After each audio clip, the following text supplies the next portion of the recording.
Hello, Uche Kay here, and as always, happy to be here recording.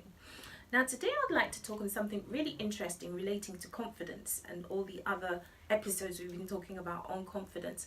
And this is how your childhood may have affected your confidence without you even realizing it. Now, have you ever had really strict parents? Were your parents really strict?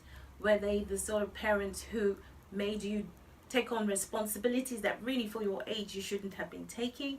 Were they unprotective and just kind of left you exposed or without boundaries to just go about doing things in life your own way? Or were they just absent? Maybe they were not there. It might not even have been your parents. Have you ever had a coach or a teacher or a priest or person of authority who was left to take care of you and didn't quite lead you or protect you or take care of you as they ought to, being the adult and you the child? Now, scientifically, it has been proven that a lot of people who suffer from depression, mental ill health, who have suicidal episodes, people who have low self-esteem, may have at one time or another been affected in their childhood, hurt, or just felt really vulnerable, and it has followed them into adulthood. I, for one, at the age of 9, was raped. Now, I may have been younger than 9. I'm not exactly sure how old I was, but definitely younger than 9. And I was raped, and I did tell my mother. However, the way I was expecting her to respond was totally different from what happened. And I was left feeling responsible for being raped at a very young age, and I didn't understand. One day, the weekends, because the weekends were so special. On the weekdays when you go to school, you just rush and have a shower, quickly go to school. But on the weekends, my mother would spend extra time and just give me a thorough wash, real proper wash. And I loved those times because it was just bonding time between her and I. But on this fateful day, she was really upset with me. And imagine, I was wet, I was cold, and she was just there shouting at me and telling me, don't let anyone touch you there. There, of course, being the private part. And I didn't understand. I didn't know.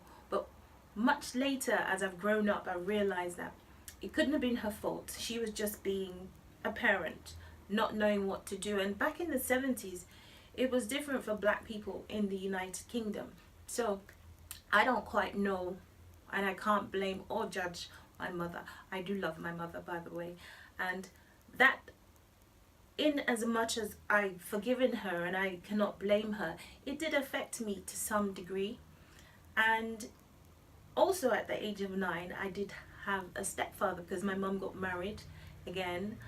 Talking about absent parents, I didn't even know that I had a dad because my mother never talked about my dad.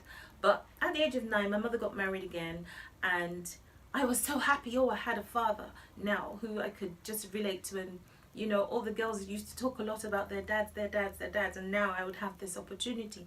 But my stepfather came into my life, and he was very harsh.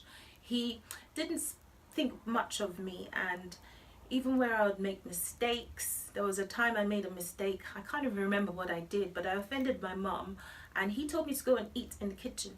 So I did that, and then the next day I set the table, set my side, hoping I'll be able to eat there. But he told me to go away, and that continued every day. My mother never said anything, and from then on, I just ate in the kitchen. And to me, that felt like an animal, being a dog, just eating in the kitchen. But that did affect me. There are so many episodes I could recount, but being harsh, being labeled, because he even labeled me as not being good enough. I'll never amount to anything good, which I am so proud of, because, well, not that statement, but the fact of myself, for the fact that I actually became a head girl to the secondary school that I finished and graduated from to go into university, and I was the head girl, and I wore the badge home, so proud of myself. And my mother was pleased, but he just looked at the badge and walked off, you know. But that was one thing that left me knowing that I could push on, I could do this, I could be great, I can be someone and amount to something good. So if you've had situations in your life where you've been pulled down, you've been made to feel depressed, you've lost your self-esteem, I can assure you that those times can pass from today. I went for counseling, I've gone for therapy, I have a coach, I do coaching, and reading lots of books, doing what the books suggest, seeing what works for me, going out there and trying to affect other people's lives, my children's lives, just be better in society, has really boosted my self-confidence, my self-esteem, and I am a different person. And I'd like to encourage you that you can do the same. There is nothing in this world that will beat you down unless you allow it. So whatever it is that has affected you, and if you've just come to the realization that, oh my goodness, yes, these things happened to me as a child, and you've just come to the realization, if there are any of the things that I've just mentioned that you need to go ahead and do them. And I know there's this stigma of mental health in our country, in our society, which is gradually changing, but I have gone through counseling and it's good. I've gone through coaching and it is good. I've gone through therapy and it is good. So don't let the stigma of mental ill health affect you, because if you don't seek help, how are you gonna get better? So I'd like to leave you with the fact that you can make a difference, you can change. And still in praise to my mother, I'd like to celebrate her. And if you've got great women in your life, today is actually International Women's Day, so I've got to doff my hat and mention the likes of our Queen. She's a great woman. Margaret Thatcher.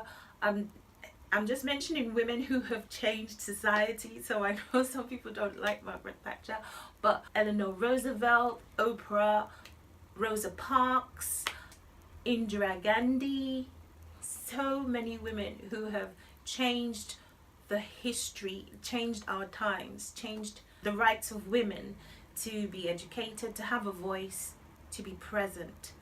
I'd like to celebrate them today, and I'd also like to encourage you, be you male, female, young, old, you can be better than who you are today. You can be that person you have always seen yourself to be.